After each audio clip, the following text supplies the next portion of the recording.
The CIA's 2026 black box. Why the polygraph didn't lie. The polygraph pen should have danced when he said it. Instead, the lines flattened, no deception detected. Right as the Hangar team on the other side of the base doubled over with the same stabbing pain behind the eyes. A radio clipped to a belt crackled, then died. 3 men grabbed the same spot on their skulls like a cue they didn't rehearse. Here's the paradox. National security says contain it. Human survival says get everyone out. And truth? Truth might be the trigger. The subject is a CIA logistics officer we're calling Commander X. For hours in the chair, multiple charts, an examiner with 2 decades on federal panels. If the black box he moved is real, exposure protocols failed. If it's fake, the cover-up isn't harmless, it's hazardous.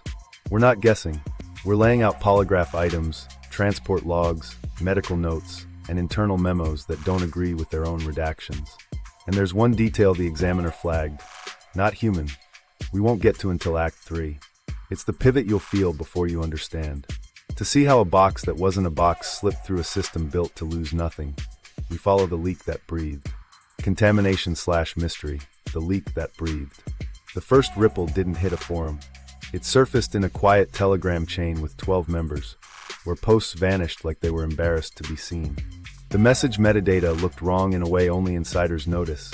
Timestamp formatting that matched CIA internal convention, not public apps. The handle that posted it deleted itself 20 minutes later. The file didn't. Inside was a redacted transport manifest. Not a flight data recorder manifest. A cargo list tagged with temperature stable, field emitting. Whoever scrubbed it left the operational handwriting. There was a code block next to mass, a weight that kept being re-entered with a notation. Unstable readout. The tail number on the associated flight. It shouldn't have been there. Official denial said the aircraft was down for maintenance. FAA logs disagreed. Same day, same identifier, same route window. When we cross-checked, maintenance orders referenced non-standard generator rental, which lined up with a fuel draw at 3:12 a.m. No pressurization. Ground power only. Micro-story. Commander X's morning began with a ceramic mug. The call came mid-sip. He turned, the handle slipped, and the mug hit tile in 3 synchronized breaks. His pager vibrated against the counter like it was trying to walk away. It didn't stop through the drive. He told the examiner that detail later without drama. Just information. That's how he talks. The manifest used a label you don't use casually, black box. Not the orange flight recorder. A capitalized object with its own environmental notes and a warning about approach angles. The note said, avoid prolonged co-presence. Rotate handlers. Limit attention. That word made me sit back. Attention. We'll get there. The contradiction came fast. Public affairs pushed out a denial in the usual cadence. Misreporting, unrelated training activity, no health incidents. Meanwhile, 2 hospital admissions popped up within a mile of the hangar, both flagged with tinnitus, dizziness, and migraines that didn't respond to standard meds. One patient reported a tilted room sensation. The other said he couldn't stand under fluorescent lights without nausea. Not proof, but the timestamps hugged the transfer window. The telegram file wasn't alone for long. A second artifact appeared. A maintenance note about a pallet scale that overloaded, then read 0, then returned to over by the same amount 5 minutes later. The line tech wrote a joke in the margin, then scratched it out. He kept the part where he stopped laughing. Data lives in human marks like that.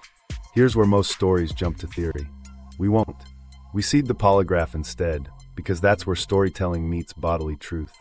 The examiner on Commander X's session? A federal contractor with a court record of testimony, veteran of interagency panels. The chain of custody on the audio, intact through 3 transfers, verified by checksum. The charts themselves carried authenticity signals, alignment across respiratory, galvanic, and cardio when answers hit the core items. You can argue interpretation.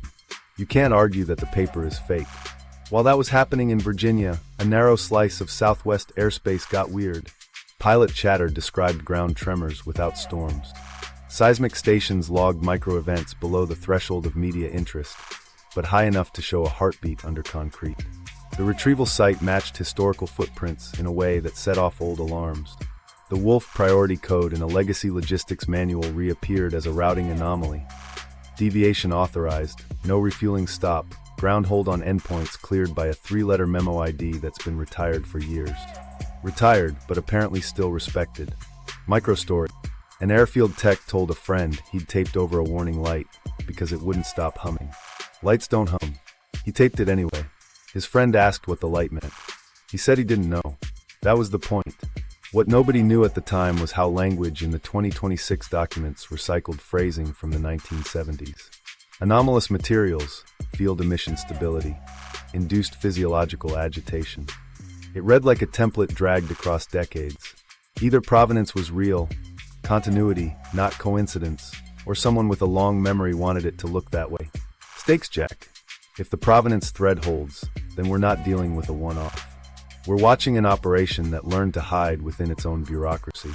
If it doesn't, then the leak is misdirection designed to draw fire away from a different risk, maybe even a test, the kind where people get sick on purpose to see who notices. Both outcomes carry cost. Both are unacceptable if you live within a mile of the fence line.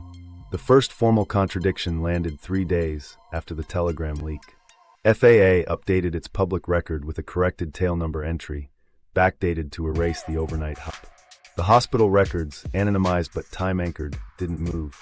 Procurement databases posted a routine purchase of EMI shielding from a vendor that usually bids on satellite enclosures. Nothing to see, the language implied. Meanwhile, a generator rental invoice included a line item for harmonic dampers, a term you don't attach to an airport light bulb. The polygraph audio captured something the manifest couldn't. Tone. When the examiner asked Commander X, "Did the object communicate?" There was a pause. He exhaled. His skin conductance rose, heart rate ticked, breathing constricted, but the deception algorithm didn't flag him. He said, "It felt like pressure in the jaw." The examiner didn't move. The pen slipped once when he wrote the note. "We have the scratch. We're not there yet. The chair is Act 2. But the leak that breathed taught us how to read the room. Devices bricked in offices that never lose power. Birds shifted their flight path around one roofline. Employees asked for desk reassignments away from windows facing the hangar. Micro-movements, uncoordinated behavior that mapped to proximity. If you've ever watched a crowd lean away from an invisible heat source, you know what I mean. This was the moment everything changed. The manifest's field emitting wasn't a feature to manage. It was the story. Temperature stable, yes. But heat wasn't the point. Pattern was. We'd see it again in the charts. We'd feel it in the testimonies. And we'd hear it in the one detail the examiner labeled not human, which we're still not ready to open. To understand why a logistics officer ends up policing attention like it's hazmat, we need to go back, not to Roswell, not to folklore, but to the memos that taught a system to rename a phenomenon as a container. They called it a black box. They weren't wrong. They just meant something different. The provenance thread, how a box became an operation. To see how a label becomes a doctrine, we step into the 1970s filing cabinets that still smell like toner. After a retrieval exercise in the desert, a memo lands on a desk with a title that doesn't overreach: Anomalous Materials. The language is careful: field emission stability under observation, induced physiological agitation among handlers, containment recommendations pending. No names, just offices. The phrasing is the ancestor of what showed up in 2026. The words grew edges, the idea stayed the same. Here's the hinge. The memos don't describe a craft. They describe properties: temperature independence, response to proximity, variable mass readouts at low altitude. Engineers hate that sentence because mass doesn't vary, but the memos don't blink. They move to mitigation, limit co-presence, rotate staff, and, this is the weird one, constrain attention. Not gaze. Attention. That was the first breadcrumb. Decade corrected. These policy notes come out of the 1970s Provenance file, not a later rewrite. Meanwhile, contractors appear in the margins. Purchase orders routed through shell entities ask for exotic containment with EMI shielding well beyond industry standard. Vendors who usually build satellite enclosures bid on boxes with no obvious purpose other than keeping a field from leaking into a room. They start using layered mu metals, stacked Faraday cages, and harmonic dampers that suggest someone was fighting not just amplitude but pattern. If you've ever tried to muffle a melody instead of the volume, you know how hard that is. The shift tracks the early 2000s move in specs toward phase-canceling arrays. Another decade-corrected breadcrumb. Unknown to most, an old logistics manual uses a priority code called Wolf. It overrides routing rules without ceremony. In the late Cold War, Wolf means get it from A to B without questions or stops. Then it vanishes from updated editions. Decades later, the 2026 flight path shows a deviation that only makes sense if a retired code still carries weight. A refueling stop disappears. Ground holds at both ends clear under a 3-letter memo ID that hasn't been valid since dial-up. That's not nostalgia. That's continuity hiding in plain sight. Microstory. At a small airfield in the southwest, a tech tapes over a warning light because it hums. He says the light bothers him behind the eyes. His supervisor tells him to file a ticket. He doesn't. He goes to the break room and sits alone. The hum follows him in his teeth. He chews ice to drown it. The cup cracks. This is where Provenance meets procurement. The same vendors who supplied containment materials in the 1990s show up in 2026 with updated catalog numbers and NDAs that are thicker than usual.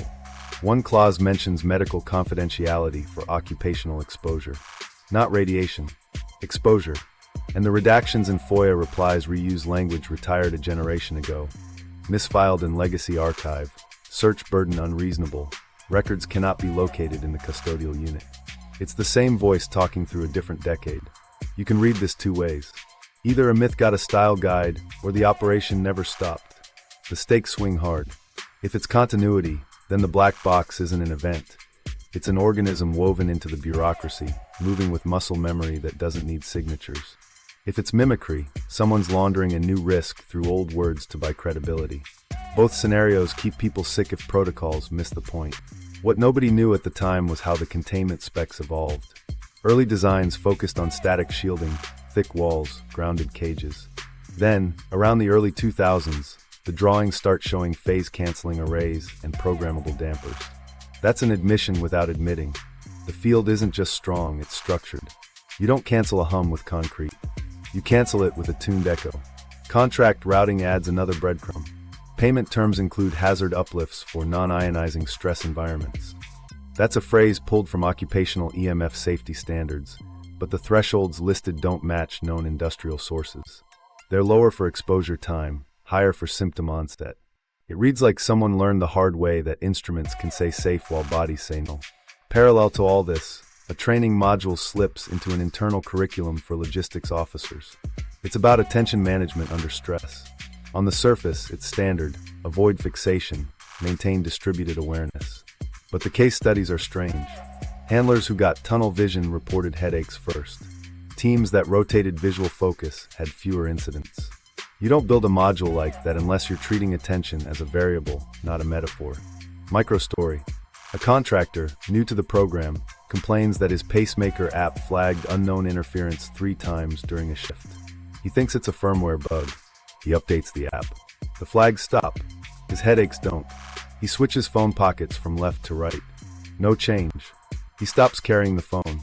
The flags can't log what the phone doesn't see. The Provenance thread tightens at airports.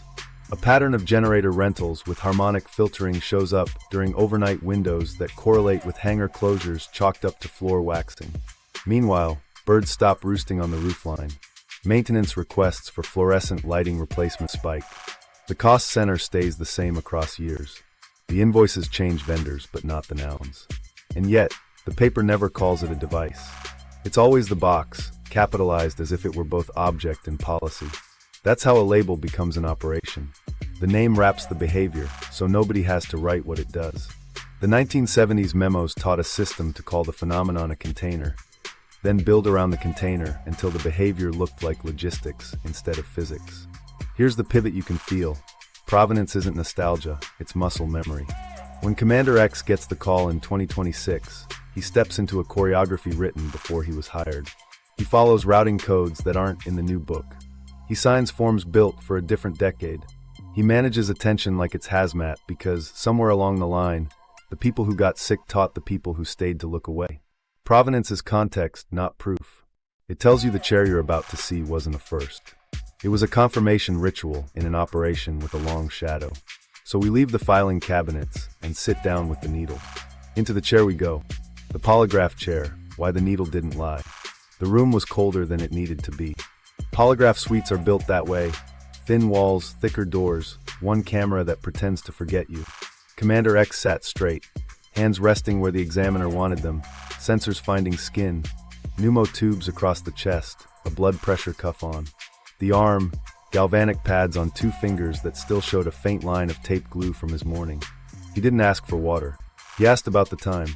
Here's how the method works when it's done by someone who's seen too many lies to care about theatrics. Establish a baseline with innocuous questions. Calibrate emotional response with control items designed to stir mild guilt. Then run the relevant set. The items that matter, spaced, shuffled, repeated. The examiner called it an interpretive hypothesis. You don't measure lies, you measure stress, then infer deception from patterns. It's a bet placed on physiology and context. In federal practice, including CIA and interagency screenings, protocols flag countermeasures, e.g., tongue bite pain spikes, timed coughs, and require clean chain of custody and examiner credentials that can survive court scrutiny. It's also the only tool Commander X agreed to face without counsel. The first pass set the rhythm. Name, role, year, any medication. Then the controls. Have you ever lied to avoid trouble? Have you ever taken something that wasn't yours? Everyone says no with a nervous smile. He didn't smile. He just said no. The pen started to know his breathing. Now the core 12. Did you have physical contact with the object referred to as the black box? Yes. Response, arousal up but aligned, respiratory shallow, skin conductance climbing, heart rate increased without the telltale latency gap that marks rehearsed stress. No countermeasure signatures. No coughs timed to questions. No tongue bite micropain spikes. The examiner made a small mark. Concordant. Did you observe a field emitted by the object? Yes. Same pattern.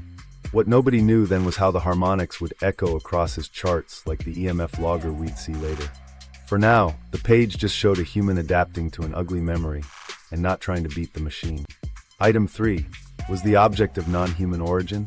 He took longer to answer. The cuff clicked as it recalibrated, a reminder that circulation tells secrets for free. He said, "No, I don't know that." That response matters. The stress rose, but the deception markers didn't. Uncertain, not lying. The examiner's note reads, semantic caution, belief withheld. Containment breach? Yes. Did handlers experience symptoms during proximity? Yes. Did you order continuation after symptoms began? He swallowed. Yes. The cardiovascular channel lifted, galvanic spiked, then recovered faster than baseline. Guilt coded as responsibility, not falsehood. That's the difference you feel even if you've never seen a chart. It's not what a liar looks like. It's what a leader looks like when the order still lives in his jaw. Countermeasure check. The examiner ran a surprise breathing instruction to catch fake baselines. Hold and release on my count. And watched his body obey without the anticipatory twitch that trained cheaters show. Meanwhile, respiratory, galvanic, and cardio stayed in alignment across the questions that mattered. That's your authenticity signal. Cheaters fracture channels. Truth tellers under stress harmonize. Key moment. Did the object communicate? He exhaled through his nose, a small stall. The blood pressure trace showed a micro-oscillation as the cuff auto-pumped. The skin line climbed, then plateaued. The pneumo showed breath suppression. He said it felt like pressure in the jaw. Not words. The examiner didn't mark it as deception.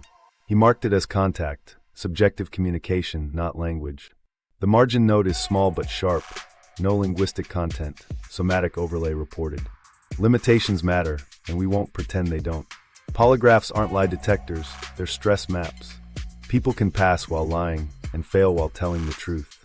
But chain integrity counts, and concordance elevates confidence. We had the audio, the checksums, and an examiner whose federal certifications and interagency panel work would be entered in court if this were about a bank fraud instead of something that ruins headaches. No countermeasure signatures, no breaks in the custody chain, procedures aligned with CIA/DOD screening norms. You don't have proof. You have weight. Microstory. Midway through, the examiner stepped out to make a call. He closed the door with care you can hear on the recording, soft seal, then a click.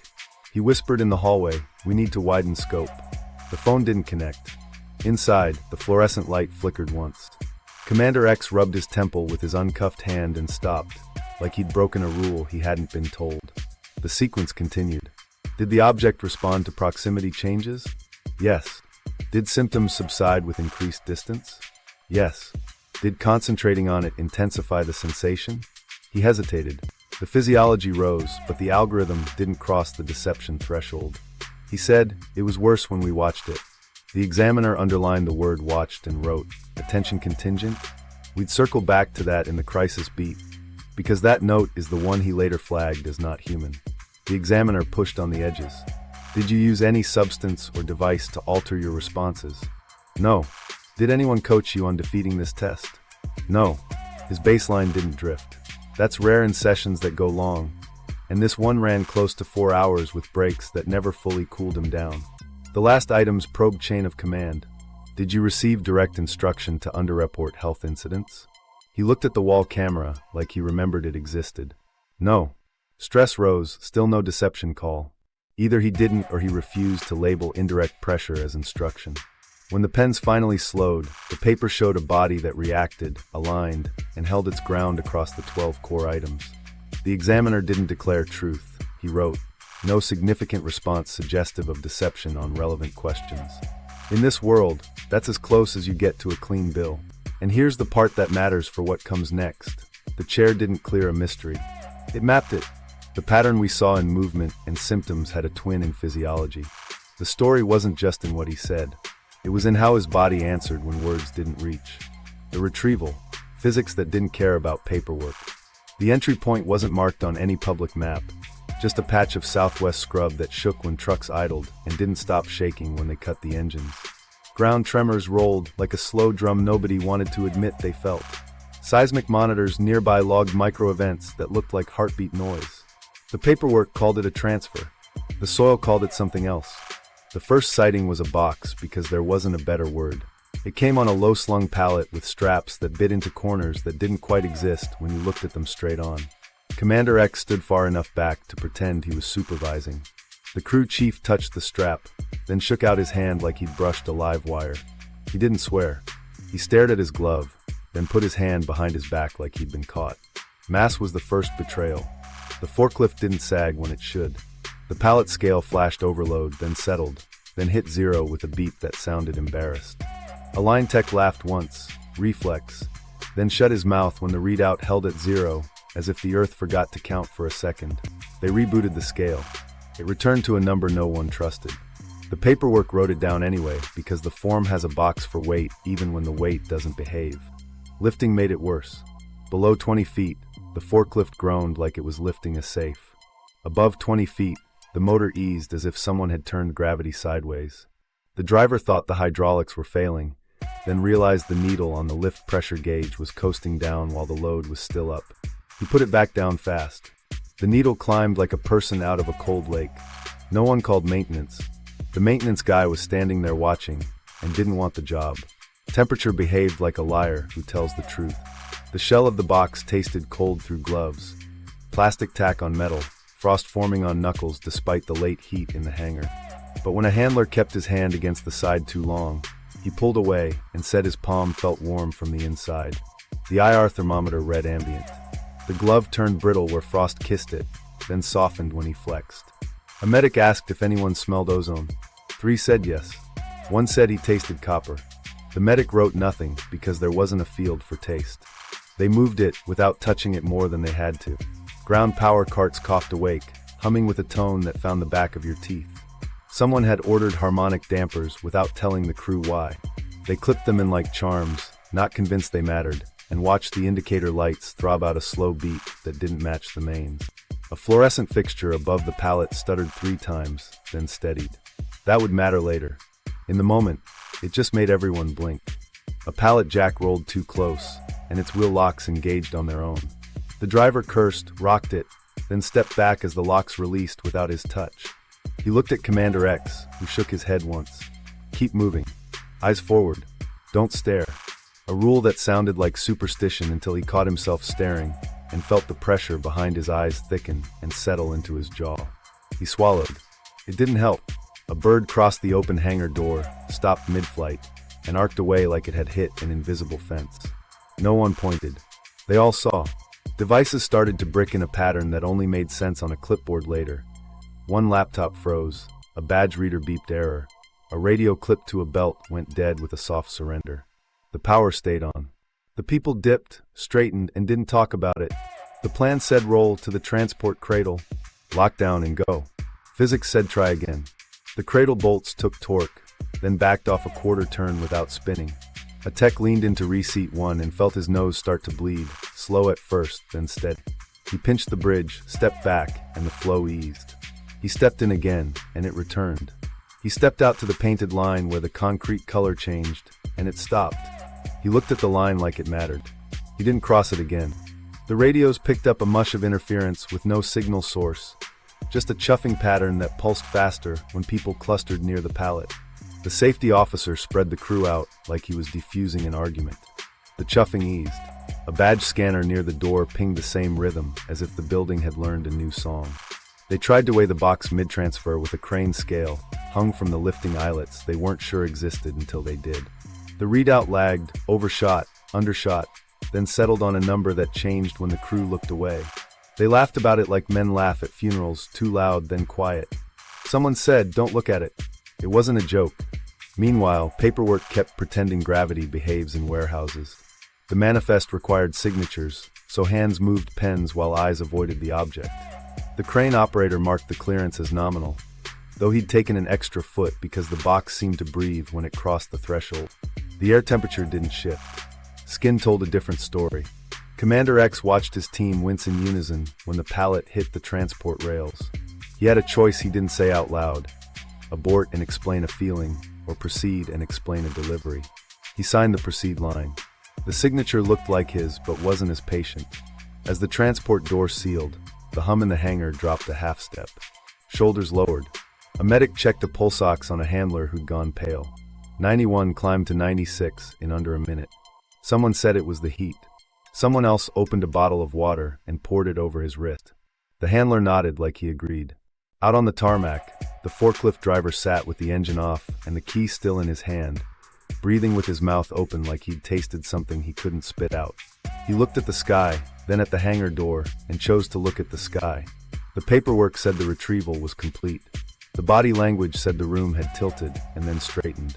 That tilt didn't end at the threshold. The hangar incident followed when the room tilted. That's where we go next. 48 hours after they got sick together. The hangar felt like it had been left on a low simmer. People didn't describe pain first, they described tilt. A custodian said the floor leaned when he turned his head. A crew chief gripped a rail and waited for the room to catch up. The clock on the wall read straight. Their bodies disagreed. The symptoms clustered like they'd rehearsed. Tinnitus threaded the air, high, narrow, and mean. Nausea crept in waves, sharper near a tape box outline where the pallet had rested. Migraines planted themselves behind eyes and in jaws, not crowns. A medic charted neurological burn. Without heat, just that gritty ache under the skull you can't rub. Pulse ox numbers slid when people crossed certain seams in the concrete. 97 became 92, then bounced back after a step backward. It looked like a map nobody had drawn. A badge reader popped and went dark. 2 laptops froze on different screens, both with blue cursor rings that spun and spun without progress. Radios hissed with that same chuffing rhythm from the retrieval, then blinked back to normal when users drifted apart. Across the parking lot, a copier in an adjacent office sparked, then died. Maintenance filed it underage. The timing didn't help the argument. Microstory.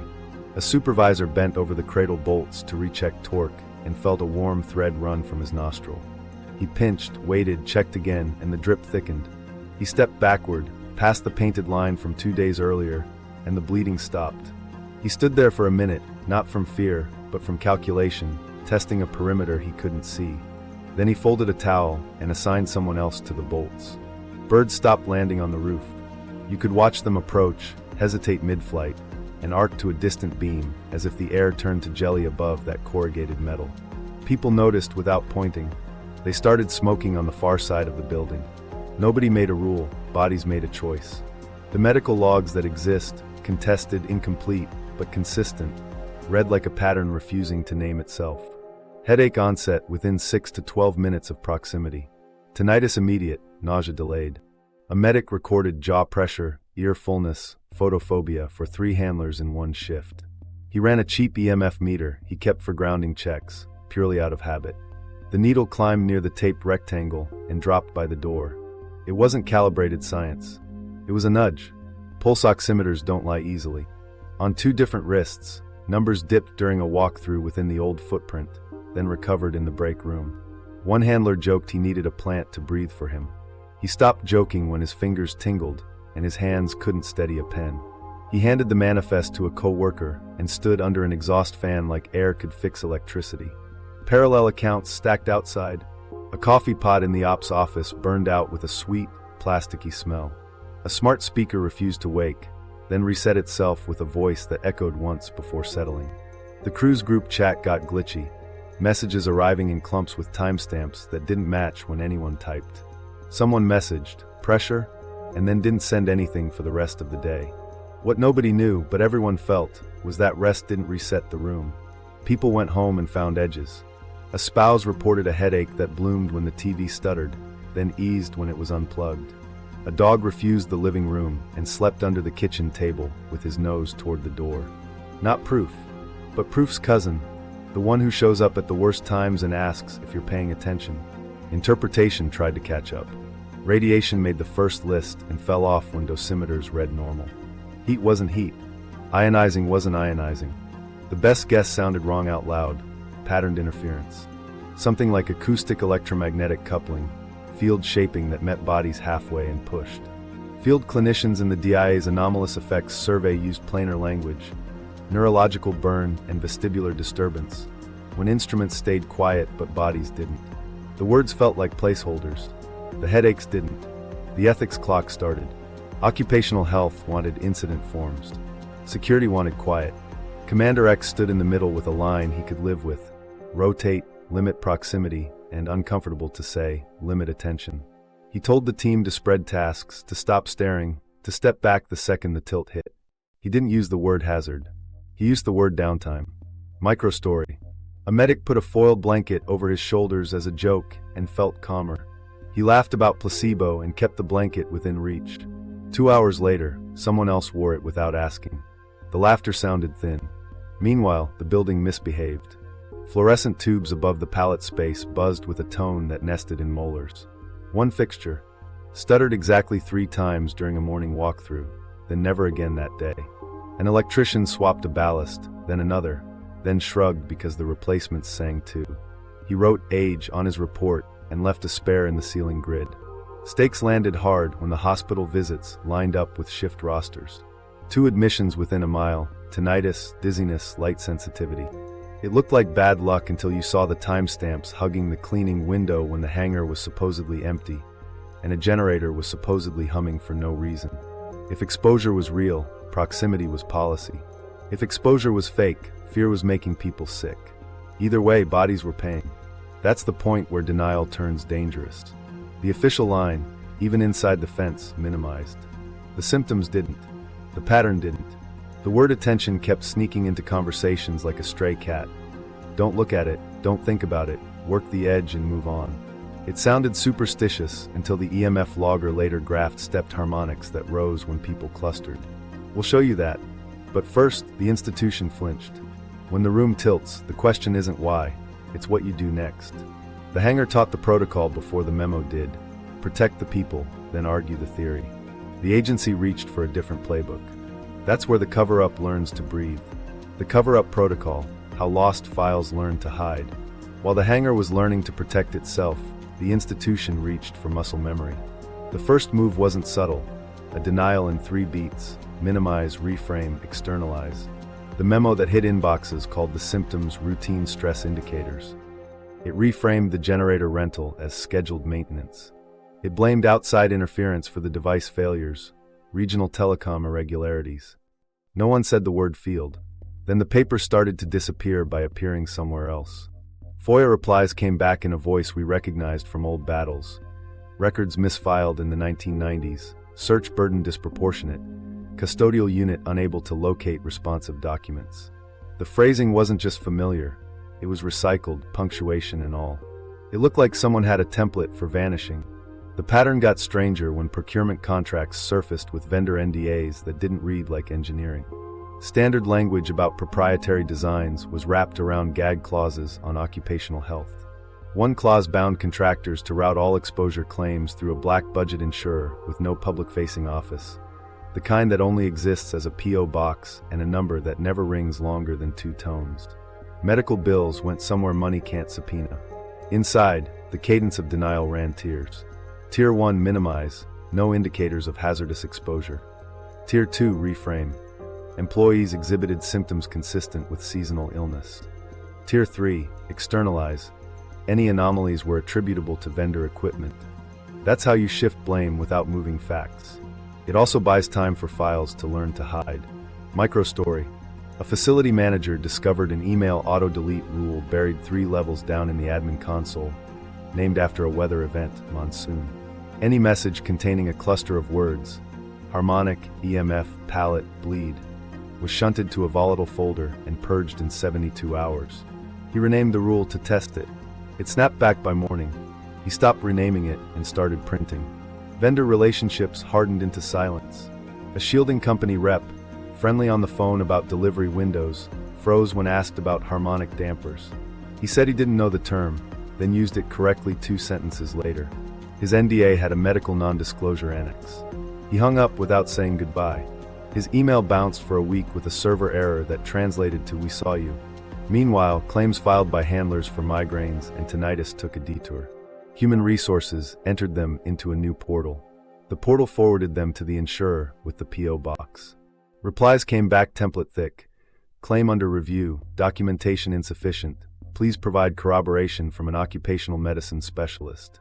The nearest specialist on their approved list was 3 states away. The handlers went back to work. FOIA denials repeated a specific excuse, misfiled in legacy archive, that had been retired in training slides years earlier. We cross-referenced. The same phrasing appears in a different era's replies about unrelated programs. It's not error, it's strategy. If you can't burn a file, you can bury it under language. The denial machine learned from history. When prior programs got dragged into daylight, it wasn't the explosive documents that hurt, it was the memos about health.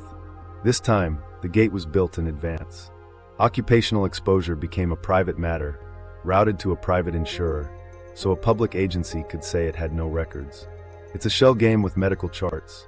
A declassified Defense Intelligence Agency survey of anomalous acute and subacute field effects lists the same symptom clusters: tinnitus, pressure, vestibular disruption, and what field clinicians called neurological burn, validating that this category of harm has precedent even when agencies hide it behind insurance walls. Parallel to the paper, the building got rules. New signage appeared with innocuous phrasing: work area optimization, temporary access adjustments, quiet zone. Quiet meant don't talk about the headaches in the room where the headaches lived. A training module circulated on mindful attention that read like HR wellness until one slide advised, avoid sustained focus on operational equipment. People laughed when they read it. Then they noticed they felt worse when they stared. Emails began to arrive with clipped language. Supervisors were instructed to document without editorializing. Incidents became events. Symptoms became reports. The word migraine vanished. The phrase stress response took its job. Each edit shaved meaning.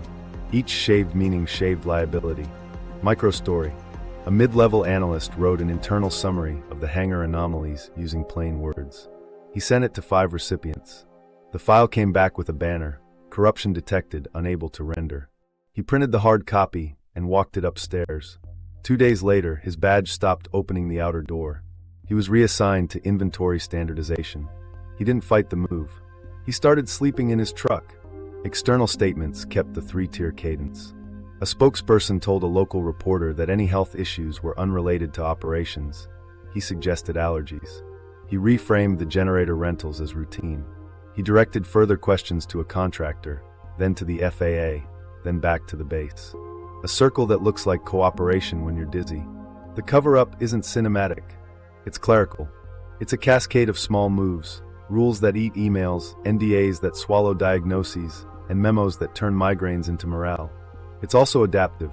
When we requested the polygraph chain of custody, we received 3 of 4 signatures. The 4th page was unavailable due to system migration. The examiner's margins survived by accident, scanned as part of a different packet, misnamed. Lost files learn to hide by learning where eyes don't look. Stakes sharpen here. If suppression is systematic, risk isn't just secrecy, it's unchecked exposure. People can't make informed choices if their symptoms get renamed and their claims get routed to a P.O. box. Meanwhile, proximity continues. The hangar still tilts on bad days. The birds still arc away from the roof. The generator hum still nests in molars. Enough implication. Templates and denials prove intent, not physics. To push past the fog, we needed anchors that didn't know each other. Logs, meters, hospital intakes, flight windows. Threads that don't talk to each other are harder to choreograph. That's where we go, into the net that holds or breaks this story. The corroboration net. Threads that don't talk to each other. While the Coverup learned its steps, the ground kept leaving footprints. Start with cold metal, FAA tail numbers. We pulled the public registry snapshots for the week of the transfer and froze them against private hangar entries we weren't supposed to see. The aircraft that never flew clocked an overnight hop, parked on Bay 3, and sat engines cold under a ground power cart. Hangar logs show a door cycle at 2:58, a tug dispatch at 3:06, and a clearance code tied to a memo ID that shouldn't be able to authorize coffee, let alone a deviation. The FAA fixed the entry later, backdating it like a typo. The hangar door record didn't learn to forget. Unknown to them, across town, a maintenance order requested quiet power from an outside vendor, diesels with harmonic filtering. Those show up as generator rentals on a procurement schedule that never syncs to air ops, unless you're powering something that doesn't like standard sine waves. Paper calls them routine. Fuel manifests don't.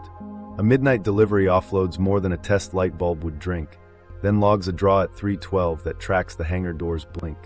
No refuel on site. The tank reads lower at dawn than it should. Somebody runs numbers in a notebook and stops when they add up. Meanwhile, hospital admissions told their own version. A cluster of ER visits within a mile. Tinnitus, dizziness, photophobia. None of the patients shared a last name or an insurance plan. 2 listed occupation as contractor. 1 refused to answer. The intake times braced the window we already had. Inside the hours the hangar called cleaning. The treating physician wrote, possible vestibular migraine. The discharge nurse added, follow up if symptoms persist. They persisted. They always do when you treat pattern like stress. Parallel to bodies, equipment tattled. Badge access logs ring like a metronome when a building is calm. That night, the rhythm stuttered, clusters of denials at the inner door, then successes after a 10-second delay, like the reader's brain reset. The facility noted a firmware update the next day. The vendor denied a push. The rhythm went back to steady. The people didn't. Third-party eyes make liars nervous. A commercial satellite pass, not built for spy games, caught a transient hotspot over the airfield. Not thermal, no plume, no engine signature, just a spectral anomaly that shouldn't have been there. The provider called it processing noise, then admitted it was repeatable across 2 adjacent frames.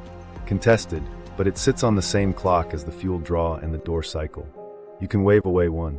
3 start to hum. Micro story. A janitor with a pacemaker checked his companion app because his chest fluttered. The log flagged unknown interference 3 times on a single overnight shift. He thought it was Wi-Fi. He turned his phone to airplane mode. The flags didn't stop. He switched pockets. Nothing changed. He told a nurse he didn't trust. She told him to hydrate. He did. The flags don't care about water. Procurement timing carried a different kind of heat. A line item for EMI shielding arrived 2 days before the transfer, paid rush, with a model number that normally ships to satellite bays. The receiving note says floor build. That's not a satellite bay. The same week, a requisition bought ear protection rated for 3 kHz bleed, not the usual shop drone range. Those are for a tone you feel more than you hear. Crew chiefs stopped rolling their eyes when the plugs dulled the hiss that nested in molars. Across the fence, the power utility logged a sag that didn't meet reportable thresholds, voltage drift that kissed a few circuits and slid away. The timestamp again hugged the hangar's quiet power window. Neighboring buildings called in flickers. The base told them it was weather. Clear sky. No wind. The flicker kept its own counsel. While that was happening in Virginia, the polygraph chain of custody stayed boring in the best way: signatures, timestamps, checksums.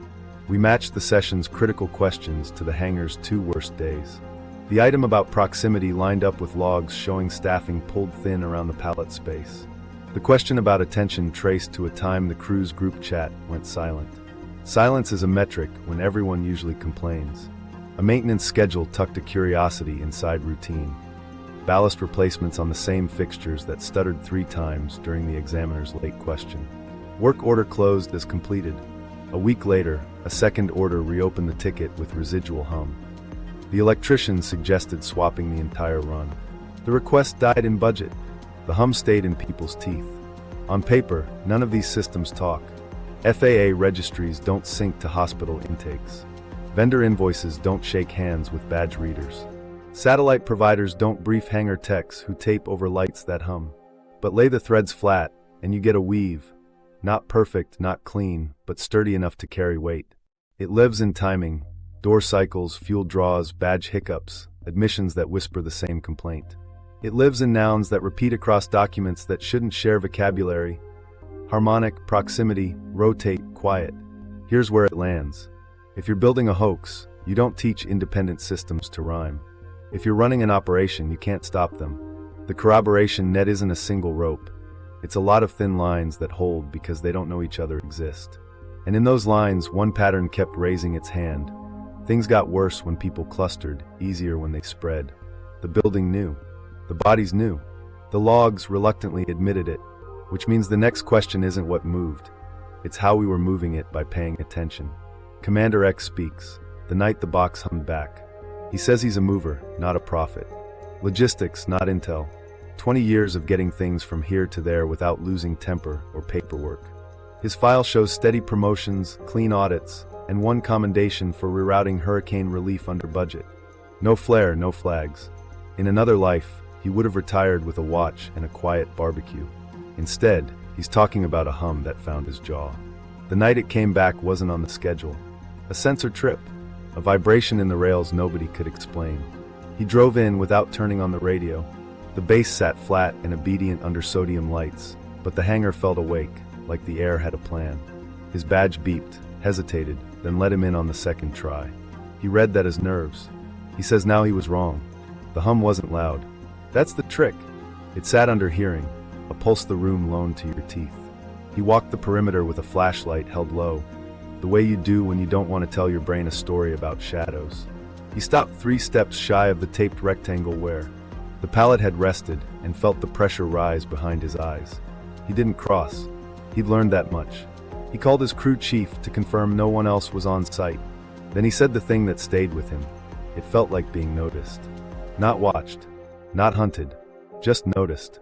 Words without sound was how he put it in the chair. Here alone, he said it was like a hand on your jawbone, adjusting it until your bite fit a mold you never knew you had. He had a choice: power down and wait for daylight, or check the cradle for a mechanical cause and sign off if it was nothing. He chose to check. He told himself it was what the job asked. He didn't say he also wanted to know. Curiosity and duty looked the same in fluorescent light. When he stepped closer, the hum thickened. The flashlight halo quivered with a faint shimmer that wasn't heat. He rolled his shoulder, an old habit when a headache wants to start. It started anyway. He put a hand out toward the rail but didn't touch. The pressure climbed exactly as his focus narrowed. He softened his gaze, like looking through a dirty windshield. The pressure eased. He laughed once, surprised. He widened his attention on purpose. It eased more. He tried it again, this time with intent. Focus tight, the hum laced into his molars. Focus wide, the room let him breathe. He didn't know what to do with that, so he did what logistics officers do. He tested in small steps. He counted breaths. He checked a gauge. He looked at the wall clock, then at the cradle, then back. Worse when he stared. Better when he distributed the load. He called the duty medic with a code word that meant, "Come in quietly, don't bring the cavalry." When the door opened, the hum shifted, like the room noticed the second heartbeat. The medic paused, eyes darting, then walked a curve that unconsciously skirted the taped outline. "You feel that?" the medic asked. Commander X nodded. They didn't say field. They didn't say device. They said, "On 3, look away." They looked away. Both headaches eased. He checked the rails, found nothing. No loose bolts, no misaligned pins, no scuff on the floor that could explain a room pressing back. He signed a maintenance notation anyway. Cradle check complete. In the margin he wrote, "Observe protocol, avoid sustained focus." It read like superstition. He initialed it as if that made it policy. Home didn't stay home that week. Electronics glitched with a stubborn flare, TV reboots, a router that blinked itself into a loop. a laptop trackpad that kept dragging the cursor to the lower right corner all on its own. His spouse's headaches started with a delayed echo after power flickers. The dog stopped entering the living room, choosing the hallway instead, nose pointing toward the back door like he was waiting for someone to knock. He unplugged the TV for a day. The house felt quieter in a way sound meters can't chart. He told the examiner later that he'd started sleeping with his phone in a drawer. Not for privacy, for silence. The charger hummed on the nightstand in a way he only noticed after the Hangar taught him what noticing does. He sat in the kitchen at 2 a.m., lights off, hand on the dog's back, counting his breath like a pen would be watching. It helped. He stopped telling anyone at work he was doing that. The choice to proceed stayed on him. He signed the load that day. He ordered rotation schedules and wrote the first draft of Don't Look at It into an email he never sent. He says he still tastes copper when he thinks about raising his voice. He says he wouldn't have believed any of it if he hadn't felt his own body lie to him about distance. He doesn't claim origin. He refuses intent. He offers patterns, worse with focus, sharper with clusters, eased by distance, and a kind of mental softening you can't teach in a slideshow. He calls it a targeted field projection because he needs a noun that holds pressure without implying a mind. He says alignment, not message. He's careful with words. He's less careful with himself. He returned to the Hangar 2 nights after the hum to stand at the threshold. He didn't cross. He let the pressure rise and stop at the line. He says he did it to learn where the building ended, and he began. He left before dawn, sat in his truck, and watched birds reroute a quiet arc around instruments and artifacts. He started data that shouldn't exist. He didn't turn on the radio. The first instrument that wouldn't play by the rules was an EMF logger someone borrowed from facilities. It wasn't top shelf, just a handheld with a USB port and a habit of timestamping in UTC, whether you liked it or not. When they walked a slow spiral through the Hangar, the trace didn't smear like random industrial noise. It stacked, step, plateau, harmonic rungs climbing in discrete intervals at 3, 6, 9 kilohertz overlays. The bassline never blew out. It modulated. That's not what dirty power looks like. That's what shaped output looks like. The labels mattered. The device recorded field modulation present when they passed the tape rectangle, then lost the annotation in what should have been quiet air by the office door. When we exported the data, the metadata kept an internal device note. Notch filter disengaged automatically. You don't disengage a notch unless you detect a tone worth hearing. The logger wasn't smart. It behaved like it was being taught. Next came the badge dosimeters. Not radiation badges. Nothing that would yell if a gamma spike wandered through. These were occupational badges with add-on biosensors for pulse, skin temp, and stress proxies you'd expect in a wellness pilot. The radiation panels read boring. The biosigns didn't. On shifts with proximity to the pallet footprint, heart rate variability compressed and stayed compressed like bodies were braced. Skin temperature held steady. That combination, steady skin temp, tight HRV, is what a clinic flags as non-ionizing stress. The report never said hazard. It said elevated autonomic load. The handlers said, it feels like pressure. A cloth swatch told a different story. It came from a tarp corner that grazed the box during transfer, collected by a tech who thought he might need to argue about scuffs later. Under a microscope that usually grades textile defects, the weave showed micro-pitting, tiny troughs etched into fibers without the discoloration or glassy melt you get from heat. The lab kicked back mechanical abrasion. The tech sent photos of untouched edges with the same pitting. The lab corrected. Unknown mechanism, no thermal signature. Out of family with shopware. Still, nobody wrote anomaly. They wrote, replace tarp. Microstory.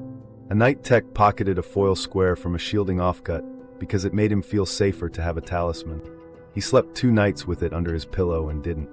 On the 3rd morning he put it back in the bin, slid the lid closed, and didn't tell anyone why.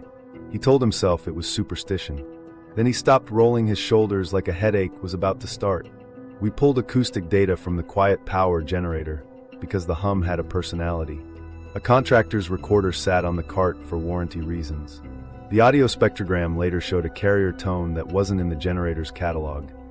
Fine, that's shop noise, plus a set of sidebands spaced at intervals that tracked with the EMF logger's steps. When staff clustered, the sidebands widened by a few hertz, like the room was listening and answering. When they spread out, the sidebands snapped narrow again. Correlation isn't causation. It's a hand on the doorknob. The electricians brought a Gauss meter as a peace offering. It pegged near the taped rectangle and went sheepish by the door. That's what we expected. Then someone switched it to a time-averaged mode and watched the peaks flatten into a comb. Regular teeth, missing every fourth slot when no one looked into the space. When two people stared, the missing tooth returned. It shouldn't be possible to make a room add a tone with an eyeball. And yet, we checked the grounding. Earth bond was clean. The grid was tight. No rogue neutral currents. No neon sign transformer in a broom closet. The anomalies persisted. A vendor tried to sell them a bigger filter. The procurement doc shows they bought one anyway. After install, the EMF steps shifted down by half a kilohertz across the board, like we'd tuned to a new station. The headaches followed the station, not the hardware. Artifacts should disagree. These didn't. The EMF logger said harmonics. The generator audio said sidebands. The Gauss meter said comb. The badge biosign said braced. The cloth said pitting without heat. Each instrument came from a different world: maintenance, wellness, warranty, quality control, and none of them knew the others existed. But lay them on a table, and they rhyme like they were written by the same hand. Stakes settle here. If the artifacts authenticate, we're not in weapon space, we're in presence space, something that isn't trying to injure behaving in ways that injure anyway. If they don't, we're pattern seeking with expensive toys while people get migraines from paperwork. Both are failures. One is fixable with protocol. The other is fixable with courage. We pressed the chain of custody on every file. Checksums matched. Timestamps mapped.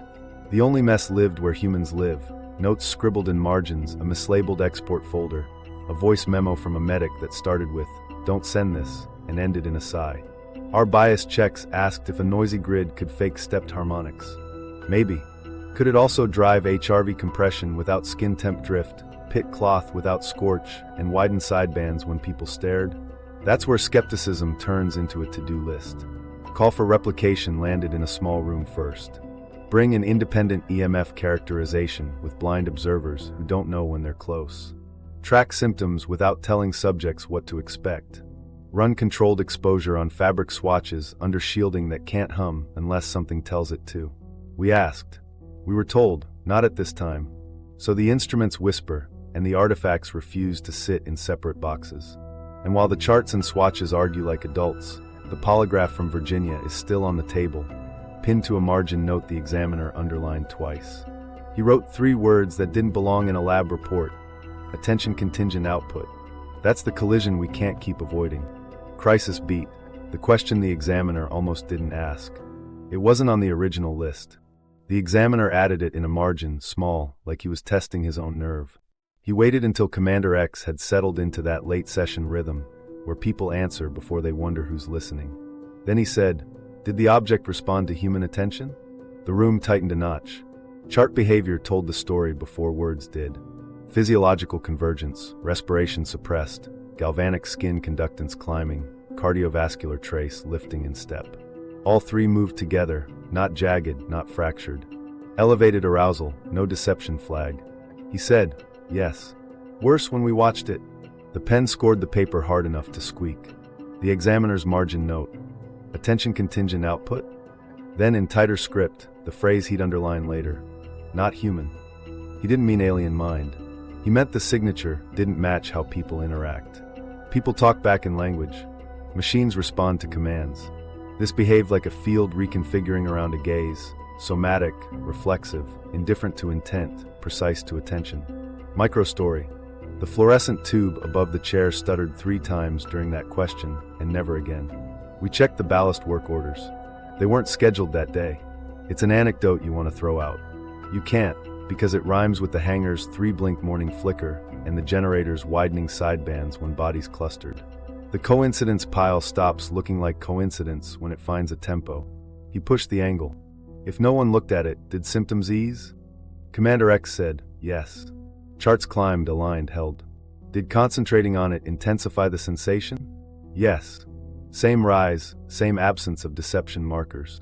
The examiner leaned back like he'd stepped too close to a rail he couldn't see. He said nothing for 8 seconds. You can count them on the audio. The risk snapped into place. If attention modulates output, then secrecy isn't theater, it's triage. Observation becomes a variable, not a virtue. Every curious cluster amplifies harm. Every briefing with photos and pointers might be a dose. The old instinct, more eyes, more sense, turns into a hazard. That's a protocol failure waiting to happen inside a culture that trains people to stare at problems until they break. He probed for loopholes. Did intention matter? Commander X answered like he'd tried to cheat the room and failed. Didn't seem to. Good, bad, same pressure. The examiner wrote, Veloz independent. He circled it. Did looking away help? Only if you kept it soft. The note, distributed attention reduces effect. No mysticism, just mechanics. Change the aperture, change the load. He tried to control, to catch confabulation. When you closed your eyes, did it stop? No, the chart rose again without the lag you get when people construct. Less but not gone. Eyes aren't the switch. Mindset is. That lands in a place nobody wants to fund, because it sounds like psychology until it writes itself into incident rates. Limitations still matter. Arousal isn't truth. Concordance isn't proof. But stack this against the instruments. EMF steps widened when people gathered. Badge biosigns braced under group focus. The Gauss meter's missing tooth returned when two stared into the space. Then lay it alongside the hangar's human map. Worse near the outline when crews hovered, eased when they spread. The chair doesn't invent that pattern. It names it. The examiner almost moved on. You can hear the breath he takes to reset. He doesn't. Did the object change when you addressed it? A quieter yes. Less lift, still aligned. How? Felt like it tightened. The note, attention coupled gain increase. Then the line he shouldn't have written if he wanted a clean week. Interaction signature not human. Later, he told a colleague, off the record, no phone connection, that this wasn't a conversation. It was coupling. Micro-story. After the session, the corridor felt colder. Commander X paused by the exit, hand on the push bar, jaw clenched like he'd caught a word between his teeth. He didn't look back into the suite window. The examiner watched him not look. That was the test neither of them named. Stakes now. Intelligence work breeds concentration. Training says fix your gaze, hold your target, don't blink when it matters. In a room that punishes attention, doctrine becomes dosed. Security cameras become sensors of harm. After-action reviews become reenactments that make people sick. Even this, telling you, risks distributing a pattern that asks to be stared at. The crisis isn't mystery, it's protocol. If attention is a knob, who's allowed to turn it? How do you brief without binding? How do you handle without staring? And what happens to the people who can't unlearn the reflex that made them good at their jobs? The examiner dated the page, signed the bottom, and boxed one line. Recommend operational guidance. Limit sustained focus, minimize clustering, monitor for autonomic load. It reads like common sense until you realize it contradicts everything the building was taught to do.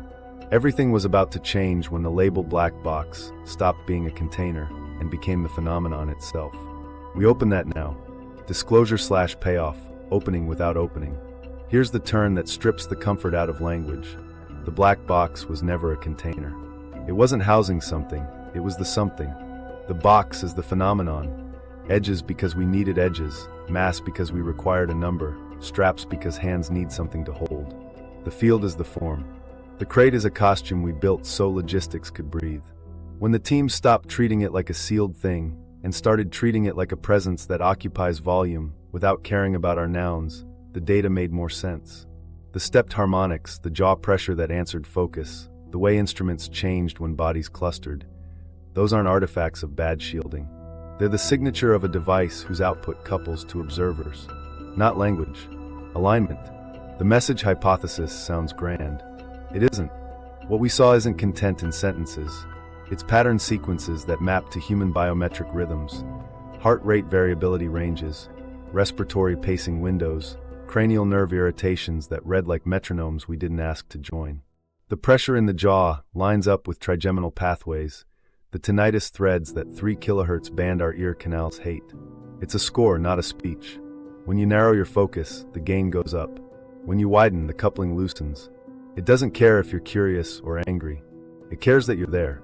This lands in the mess we opened at the chair, security versus survival. Containment protects the wider world by concentrating risk. Every layer of secrecy gathers more eyes in fewer rooms, briefers, analysts, handlers, stacking attention where the output climbs. Containment saves many, but proximity harms the few. You can feel the math press into bone. Fewer people learn more and pay more. More people learn less and pay less. That's not an ethic. That's a wound with a spreadsheet. Micro story. Commander X went back one last time alone. He stood at the threshold and let the pressure meet him and stop. He didn't cross. He took 3 slow breaths, softened his gaze until the room blurred, felt the jaw throb ease, and walked away without turning his head. He says he did it to prove he could. I think he did it to prove the line was real. Acknowledged uncertainties matter. We can't prove origin. We can't prove intent. We can't map a full mechanism, only sketch how bodies behave when the room does this to them. The provenance thread suggests continuity. The procurement maps suggest design pressures. The polygraph points at attention as a knob. The instruments rhyme. But if you want a stamp that says extraterrestrial, interdimensional, adversarial, or even our own, we don't have it. We have consistency across independent threads, and people who got sick in the same shapes. That's the disclosure, opening without opening. The reveal isn't a cockpit photo or an alloy sample. It's the operational truth that the box is the phenomenon, and the phenomenon couples to us. You can will it. You can strap it. You can label it. It will still be what it is. The label only manages the paperwork.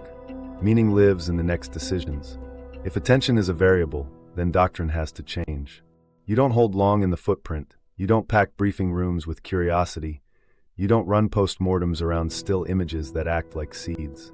You rotate handlers like you rotate burns, and you monitor autonomic load as if it were temperature. You train soft gaze like you train ear protection. You move work away from thresholds. You turn off the reflex that made you good at your job and replace it with one that keeps you able to work tomorrow.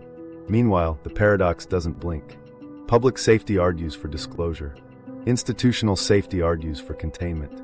When the act of showing amplifies harm, both sides are right and both are wrong. The answer isn't silence. It's precision. Narrow disclosure with protocols, not blanket denial that forces improvisation in rooms that hum. People can learn not to stare if they know staring hurts. They can if the only rule is don't ask. The old Memos understood this without saying it. Limit co-presence. Rotate handlers. Those aren't just ergonomic ideas, they're attention policies. The 2026 documents added the word we keep circling, attention, like someone finally admitted the variable they'd been managing in code. That's not mystic, that's operational. Here's the quiet part we rarely admit. Sometimes opening creates a different kind of box. You draw a perimeter with words and say, this is safe to cross if you walk a certain way. You build a new container around a phenomenon that refuses your old one. If we're careful, that container is protocol. If we're not, it's theater. So the black box is a field that wears a crate when we're scared of air. It aligns to us because our bodies are clocks and receivers and dampers whether we like it or not. The machine or presence or phenomenon doesn't need to want anything for this to work. Coupling doesn't ask permission. The disclosure isn't an answer you can frame on a wall. It's an implication you have to live with. You can't unknow that attention costs. You can't unhear a hum once your molars have learned its pitch. The meaning sits with what we do next, who we let near, how we teach the soft gaze, where we draw lines, and how we keep the people at the threshold from paying alone. Stakes reframed, protocols, people, and 2026. Let's talk about the cost if we keep doing this the old way. Proximity isn't just a location, it's a workload measured in headaches and jaw pressure. If attention is a knob, protocol is the hand that turns it. Ethics stops being abstract when symptoms show up with shift schedules. The first reframing is blunt. You don't send anyone into the footprint without limits measured in minutes, not morale. Proximity limits mean time on target caps and enforced cooldowns outside the perimeter, not at a desk 20 feet away. Rotation isn't a kind gesture. It's triage that spreads dose so bodies don't break. Health monitoring can't be a clipboard after the fact. You strap autonomic trackers on handlers and read HRV compression like a thermometer. When it tightens, you pull them. No heroics. No 5 more minutes. The room gets to win sometimes. Informed consent has teeth when the hazard isn't a spill but a coupling. Handlers sign a form that says, sustained focus increases load, clustering increases load. Symptoms include tinnitus, jaw pressure, photophobia, and nausea. Mitigation includes distance, distributed attention, and recovery time. You don't bury that in training. You read it out loud. People can choose risk. They shouldn't be tricked into it. Public risk lives beyond the fence. If a field couples through thin walls, downwind neighborhoods, and nearby clinics need pattern recognition, not panic. Hospital preparedness is as simple as a checklist. Cluster of vestibular symptoms near shift turnovers. Ask about workplace proximity. Treat like non-ionizing stress. Advise distance and dark rest. Log without guessing. Transparent symptom reporting doesn't mean a press conference. It means an anonymized portal that lets people say pressure without losing a paycheck. You build a perimeter policy that cares how eyes move. Don't look at it won't scale. Soft gaze, distributed attention, one-at-a-time entry, staggered tasks will. You designate a threshold warden whose only job is to watch time and spacing. They don't touch the load. They watch the people. If two drift together, they separate them. If a stare lingers, they call a break. You rotate the warden too. Institutional incentives will fight this. Secrecy is the default because it feels like control. Harm reduction sounds like an admission. But the ledger is simple. Suppression concentrates dose among the few who can't speak. Precision reduces dose across the many who must work. You can keep the box secret and still make the room safer. You can also keep it secret and make the room cruel. The difference is protocol, not classification. Here's the hard line for 2026. If interaction is attention-based, cooperation, briefings, committees, after-action slides can be a risk vector. Non-engagement becomes a policy tool. That doesn't mean ignorance. It means you brief with audio, not stills. You describe without pointing. You shorten dwell time in review. You train the reflex to glance away mid-sentence. It sounds absurd until you count the migraines after a long meeting. A small policy shift with a big shadow, cap occupancy. The Hangar learned it, worse when clustered. Set maximums for heads in a footprint and enforce them with the same zeal you enforce fire codes. If a job takes 5, design a choreography where only 2 are inside at once. Write scripts that make inefficiency a safety feature, not a sin. Logistics hates that. Bodies love it. Micro story. The team's group chat went silent the day a new rule appeared on a whiteboard. Don't look at it. After 2 hours, someone erased it and wrote, soft eyes. One at a time. Breathe. The chat woke up with jokes about yoga. No one joked during the next shift. The jaw pressure dipped. They noticed after. Put families in the loop without naming the thing. A handler's spouse shouldn't have to keep a headache journal in secret. Issue a 1-page home advisory. Minimize screen glare for a week after exposure. Expect tinnitus. Use ear-level white noise at low volume. Unplug noisy chargers overnight. Monitor sleep disruption. Report if jaw clenching persists. That's not disclosure. That's care. Institutions will want metrics. Give them rates they can't ignore. HRV compression by minute in footprint. Symptom onset by cluster size. Recovery time by distance. Graph the improvement when protocols bite. If nothing improves, stop pretending. Pull people out. Replace with automation at thresholds. Drones with soft focus cameras set to wide exposure. Sensor sweeps that don't fixate.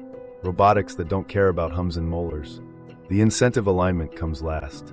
Tie compliance to budgets the way safety is tied to OSHA logs. If a unit's autonomic load incidents drop, they get equipment. If they spike, they get audits. Not punitive, corrective. When secrecy gets in the way of care, the audit moves up a tier. A culture changes when money teaches it how. This is the ask for 2026. Stop treating attention like a character flaw. Start treating it like a variable. Write protocols that make staring expensive and recovery cheap. Train the soft gaze. Rotate like your hands are skin, not steel. Protect the people at the threshold, or you'll look up one night and realize the box didn't break us. Let's lay the table clean. What we can prove lives in documents, devices, and clocks that don't care about theories. The transport manifest exists with authenticity markers, hashes that match archival checksums, and a timestamp format that aligns with internal conventions we've seen in other undisputed packets. FAA tail snapshots and hangar door cycles share a window that was later corrected on one side and left intact on the other. Generator invoices, fuel draw logs, and badge access hiccups line up on a night the building swore it was quiet. Those are fixed points. We can prove the polygraph's integrity. Chain of custody signatures, examiner credentials verified against licensing databases, audio that timecodes to a recorder's internal clock without dropouts. The charts show concordant channels across the 12 core items. The report's language, no significant response suggestive of deception, is standard, not cinematic. Whatever you think of polygraphs, this one wasn't a parlor trick. We can prove symptom clustering without guessing causes. Medical notes, contested but consistent, logged tinnitus, jaw pressure, nausea, photophobia, with onset near a taped outline on a hangar floor. Pulse ox dips during proximity, recovery with distance. Hospital ER entries within a mile, bunched against the hours the building called cleaning. Those records exist. They rhyme. We can prove instrument anomalies. The EMF loggers stepped harmonics at 3, 6, 9 kHz overlays, recorded across a spiral walk with internal metadata noting notch filter disengagement. The generator's warranty audio capturing sidebands that widened when bodies clustered. A Gauss meter's comb that grew a tooth when two people stared into the footprint. Badge biosensors showing compressed HRV without skin temperature drift during those same shifts. A cloth swatch with micropitting absent thermal scorch, documented by a lab that had no narrative stake. None of those devices knows the others. They still sing in key. We can prove the Coverup cadence. FOIA replies repeating retired phrasing, misfiled in legacy archive, and a deletion rule named after weather, set to purge emails containing a handful of operational nouns.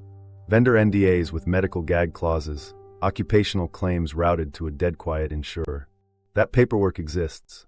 It teaches you how files learn to hide. And when a DIA catalog of anomalous acute and subacute field effects lists the same symptom families agencies keep renaming, the euphemisms read less like caution and more like strategy. Now what we think strongly, cautiously, and with edges. We infer attention-linked field behavior because bodies, charts, and meters changed with focus and clustering. Worse when people hovered, easier when they spread, elevated autonomic load when gaze narrowed, sidebands widening as heads gathered, the polygraph's attention-contingent output, underlined by a man who's allergic to poetry. That's not a single dot. It's a constellation. We call it a field coupling to observers because pressure that notices you won't clear a meeting. We infer a non-ionizing biostress pattern. Radiation panels read normal. Skin temperature held steady. Yet HRV compressed, tinnitus spiked, jaw pressure tracked cranial nerve routes. That shape matches electromagnetic or acoustic interaction more than heat or chemical exposure, and lines up with the DIA's catalog of acute/subacute field effects. The language stays careful, suggestive, consistent with, not caused by. Because the moment you say caused, you own a mechanism we don't have. We do not claim origin. Non-human, adversarial, ours, other. The record doesn't carry that stamp. We don't claim intent. Damage could be collateral from an indifferent device, a byproduct of presence, or a mirror we built by looking too hard. We don't claim full mechanism. Acoustic electromagnetic coupling is an interpretive scaffold, not a solved equation. When uncertainty is real, we write it in ink. Methodology kept us honest. Chain of custody on every artifact, hashes checked on every file, names redacted, roles verified, bias checks that asked, could dirty power fake these steps? Could stress alone tighten HRV without skin drift? Could lab handling pit cloth without scorch? We logged alternatives, shop EMI, psychosomatic clustering, vendor firmware bugs. We weighed them against timing and independence. Where an alternative explained one thread, it failed to weave. Acknowledge gaps. The satellite anomaly is contested. Processing noise isn't a fairy tale. The 3-blink fluorescent stories are anecdotes until replicated under control. The Gauss meter's returning tooth needs rerun with blind observers and shielded baselines. That's why we don't close the case. We open a lab. So here's the call for replication. Bring an independent EMF and acoustic characterization with double-blind protocols. Observers who don't know when they're near instruments.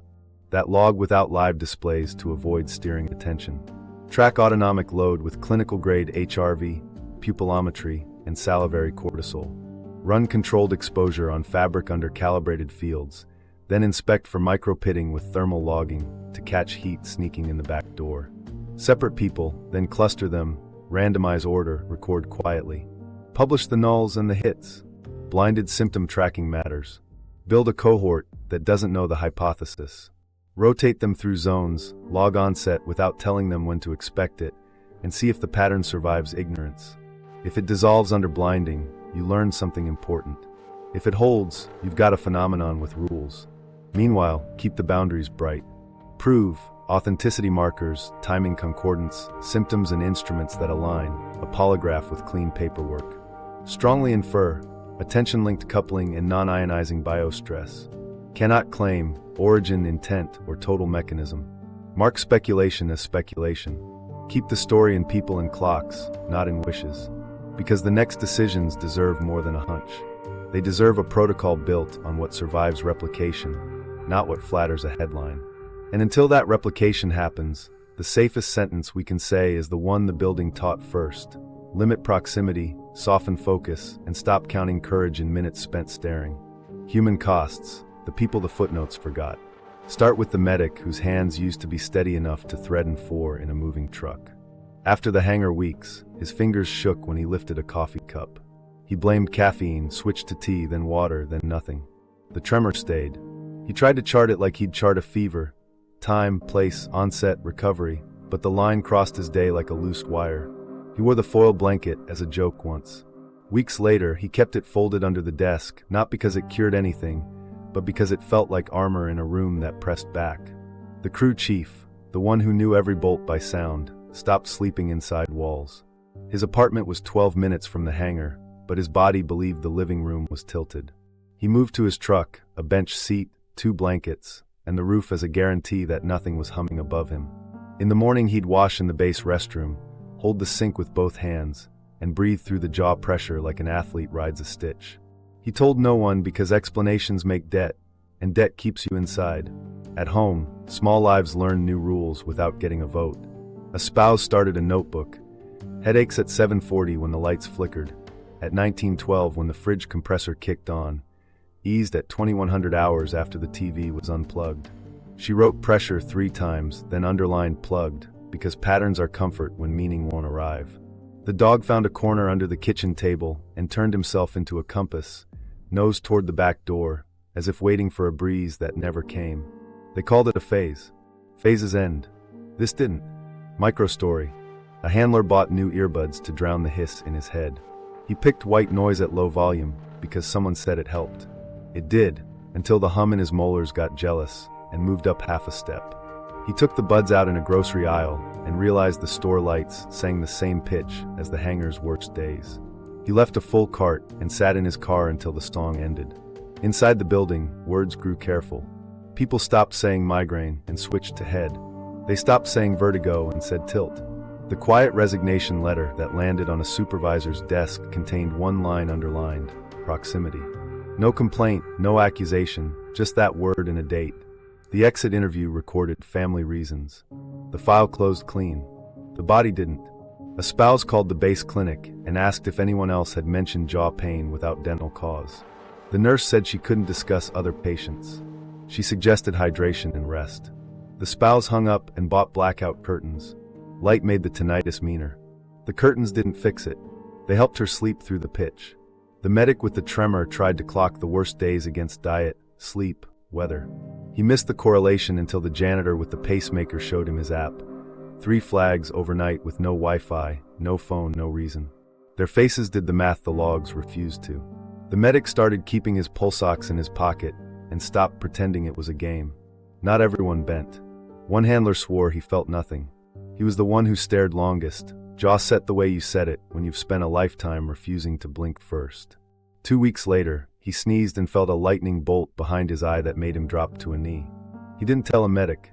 He took a sick day for the first time in 7 years and spent it in a dark bathroom, the way you would if light had become a hand. Bills learned to route through silence.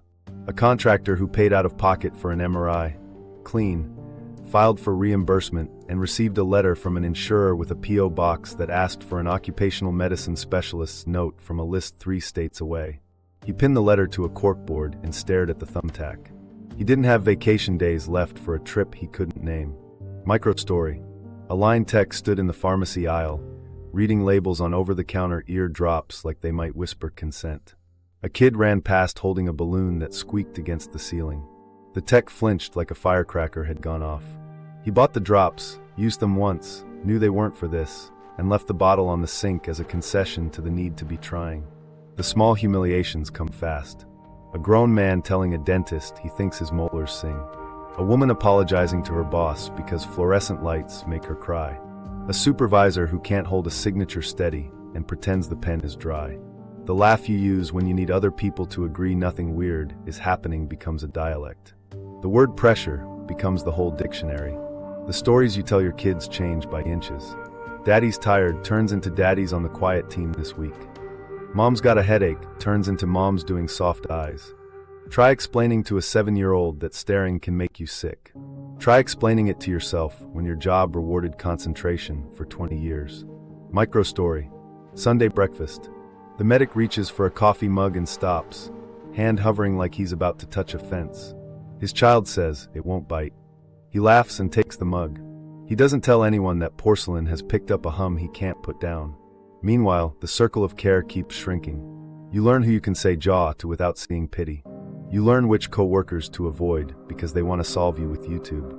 You learn that if you tell HR you can't sit near the pallet footprint, you'll be reassigned to inventory standardization, which is a hallway with a different hum. The crew chief's truck becomes a neighborhood landmark. Neighbors joke about him loving the outdoors. He says he's testing a camping setup. He doesn't say that sometimes the apartment tilts when he crosses the threshold, and he needs a horizontal line the sky can promise. The hangar medic who can't hold the coffee cup steady anymore finds a grip that works. Thumb through the handle, palm under the base, 2 hands for a weight that never used to change. He charts his tremor by the week and dreams of a job that doesn't make him count his breath. He stays because leaving feels like betraying the people still inside. The quiet resignation letter with proximity, underlined, sits in a drawer with 4 others. The supervisor looks at them sometimes, then closes the drawer because acknowledging the pile is a job that isn't in his title. He tells himself he'll write a memo. He doesn't write it. He starts wearing earplugs in the break room and calls it a preference. Anonymity keeps people safer. It also erases them. The footnotes say contractor, handler, medic, crew chief. The headaches don't care about titles. The ER intake doesn't ask your clearance level before putting you in a dark room. The dog under the table isn't briefed. The cost is paid in small ways that don't fit a memo. Stakes land here because this isn't a science problem from a distance. It's the ache you carry into a grocery store, the mouth-breathing forklift driver staring at the sky because the hangar door taught him the ceiling is an opinion, the spouse's journal that keeps circling a word that shouldn't belong in a kitchen, proximity. Contested stories still hurt. Silence protects names. It also protects the mechanism that keeps the room humming. Which brings this back to you. Attention is a variable we share. The hangar learned the rule the hard way. Staring made it worse. You don't need a badge to understand what that asks of you as a viewer. Where you put your eyes has weight. What we do with that is the last decision we get to make together. If attention amplifies harm, secrecy turns into protection that charges a hidden fee in human health. If you want to see the examiner's raw margins and the instrument overlays we couldn't show here, watch the next breakdown. Subscribe for the deeper archive and leave your questions. Your focus decides what we risk opening next.